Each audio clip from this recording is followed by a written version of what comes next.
Hello everyone, this is JP Collins with Book of Hours. It's Friday morning, March 24th, and I just wanted to, it's a rainy day in San Francisco. I was going to do this outside, but I came back to the McCroskey Lounge to do a podcast. And today I wanted to talk about the Keystone XL pipeline. As you may know, the Keystone XL pipeline was fast-tracked approved by the State Department this morning, and the reason this is an issue, besides the obvious problems of environmental issues and property rights, etc., is the fact that well, there's some legal challenges. But let me back up a little bit.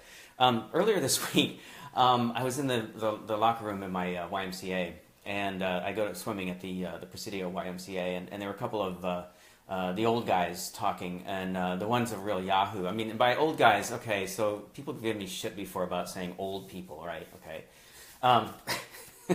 By old guys, I mean the octogenarians and septarians, whatever, the 80 and 70 something set, okay? So these are the folks that would admit them to being old, all right? So they don't have a problem with saying that. Okay, so the one guy, he's ex-military, he's ex-army, aircraft mechanic, something like that. He's a real dumbass. Anyway, I really don't like the guy, can you tell? But he's like, oh yeah, the XL pipeline, yep, they're turning on the spigot tomorrow. Yep, that's what, yep, it's all right, you know, but I don't understand why the price of gas is not coming down. Okay, so let's back up a little bit more. So the XL pipeline at that time had still been put on hold. The Trump administration had not been able to get it put through yet. The TransCanada corporation that is building it was holding off on their litigation using NAFTA. And they were also holding off on some litigation surrounding freedom of speech issues. I think it was freedom of speech, something. Oh, that's what it was. Unconstitutional. I didn't see exactly which constitutional amendment they were referring to, but they were saying it was unconstitutional. Okay, so the Obama, holding back on that, they were saying that it was unconstitutional. They were going to sue. Okay. So they were holding off because they knew that the Trump administration was basically working on this. Now, there was a 60-day period of time that allowed them to get their paperwork back in, their applications back in, but they were also supposed to do a temporary EIR, so an environmental report. Okay, environmental impact report.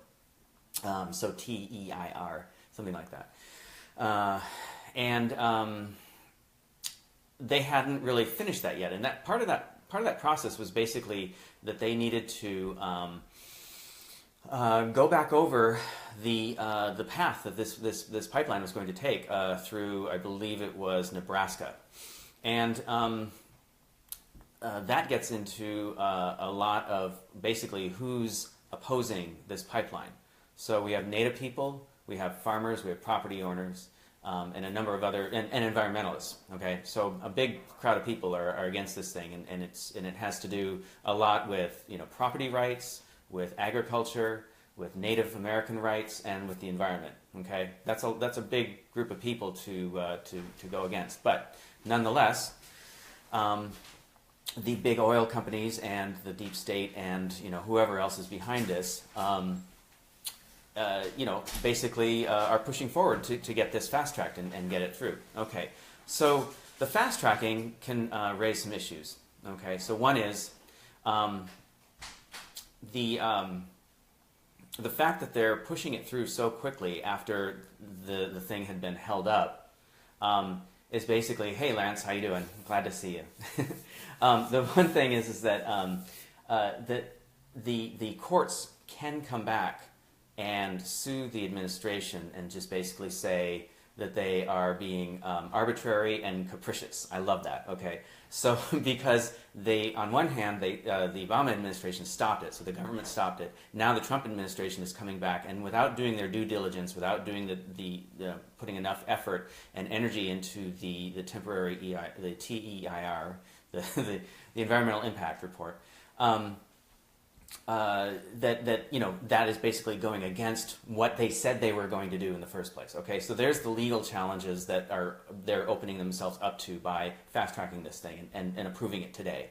Okay, the other thing that's going on is they could face retribution from the World Trade Organization. Okay, so the reason for that is that the Trump administration has been pushing this idea of using American steel for the pipelines. Okay, now this flies, and it just drives me crazy because the WTO is just fucked up. But it's actually a good thing right now because even though I support American-made products and local products, and I've talked about this before with like green building. This is a pipeline. So American steel is basically a local product, and it flies in the face of agreements that have been made in the World Trade Organization. And so by using local products instead of imported products, they could basically get into some trade disputes through the WTO. Go figure. Okay, so the Trump administration is opening themselves up to a lot of legal challenges because they're fast tracking this thing. Now they could have faced some challenges from TransCanada had they not gone ahead. Okay, so as it turns out, okay, so as we know, our Secretary of State, the State Department has basically fast tracked this thing, right? They've signed on to it. They said it's good to go. So the Secretary of State, Rex Tillerson, is basically, the former CEO of ExxonMobil, okay? He has recused himself from this process because of his connections with the oil companies, okay? But don't think that his influence didn't have anything to do with this because nobody really knows what he was up to in China and in Asia in his trip last week.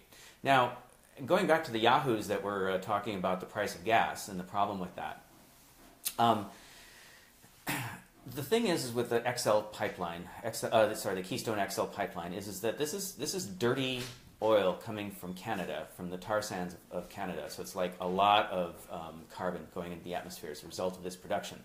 But it's not going to the U.S. It's not staying domestic. It's going to the Gulf of Mexico so that it can get refined and then loaded onto ships and sent to other places. And those other places would be one place, China, basically. They're the ones that are going to be buying this. So the price of gas here isn't going to come down because the XL pipeline is coming, is going to be built. And the other thing, too, that to kind of go along with that whole, rah-rah USA kind of thing, these idiots don't realize that, some unions are supporting this pipeline, but the union jobs that will be used that will be created to build the pipeline are temporary at best. And ultimately, at the end of the story, 35 jobs are basically going to be created as a result of this pipeline. So there may be, 1,000 pipeline builders for temporary, but it's really not going to boost our economy that much. Plus, the oil isn't going to stay here, and it's basically going to go into the pockets of the oil companies. The United States really isn't going to see much of this. So the Canadian oil company is basically using United States land to transport their oil to sell to China. Okay, so great deal for the U.S., right? Oh yeah. Okay, so let's go back to Tillerson in Asia. Okay. Now, what I've seen about his trip to Asia last week and I guess into this week was basically reporters complaining that they didn't have any access to him. Okay, that's basically what I saw. They had to they couldn't fly with him. They had to book commercial airlines to get over there. And then at one point, I think it was in Korea, he landed at an Air Force base. So the press couldn't even really follow him. There was one press, the Independent Business Journal or something like that, in their conservative business paper, they actually were the official people that were press, media that was allowed to follow him, but they weren't even tweeting out, the reporter wasn't even tweeting out until like Saturday, okay? So really not a lot was being reported. He dissed the Koreans by really not even having a meal there. So who knows what he talked about in Korea. And he went to China, and there's really no report. So why would he be going to Asia, okay, all of a sudden? Why is there this sudden trip to Asia? Okay, yeah, he's Secretary of State, but there's a lot of other things going on in the world that are far more important that you'd think the State Department would be, concerned about, besides some trade deals and things like that. Well, what do you think, based on what I've been telling you right now? Oh, do you think he was talking to the Chinese about how they're going to put the Keystone XL pipeline through so that oil will start flowing to China very soon? And why would they keep the press away? Yeah, you got to wonder about this stuff, because on one hand you've got Trump, saber rattling with the Chinese and North Korea. And on the other hand, you've got Tillerson going in there and basically doing secret trade deals and talks with the various members of the Asia Pacific countries, primarily China and Korea. Since the Trans-Pacific, the TPP, didn't go through, which basically left China out in the cold. By the way, there's probably a reason that Trump didn't want the TPP, although he's against a lot of trade agreements, so he's against NAFTA as well. But I think because China was left out of the cold, even though his rhetoric is anti-China somewhat, I think that there's still people there that didn't want the TPP because of the Chinese connection. I don't know, because I think the deep state was pretty invested in TPP all the same. Okay, so circling back, so now we have this fast track for the Keystone XL pipeline. Is it going to happen? I don't know, because the State Department did not do their due diligence. Okay, they did not consider all the aspects of the temporary environmental impact report. The State Department probably took into consideration the WTO thing, but they probably said, fuck it, we're just going to do it anyway in both cases, and we're just going to push it through. Now, the Army Corps of Engineers, they're facing some of the same issues with DAPL, so we'll see how that one plays out, and we'll see how Keystone plays out. I have no doubt in my mind that environmental groups are going to start suing the federal government for this hi Julie, for this pipeline that they want to push through. There's lots of them out there, and then joining forces with the farmers and with landowners in Nebraska, I think this thing is going to get pushed back, and that we're not going to see it happen right away. So Trans-Canada, fuck you, and the Trump administration, fuck you too, because you guys are just pushing shit through. You're trying to wreck the environment. Oh, by the way, why do you think they're pushing back all the legislation and the issues around, like, environmental, the EPA, and with regulations around doing business and getting things done for business, air, water, soil, so not just environment, but also other things that may impact getting business done. So why do you think they're getting rid of that? So they can fast track all these kinds of projects that they want to do. Okay, so no jobs, big impact on the environment, screwing over trade deals worldwide, and not doing their due diligence. So they're opening themselves up.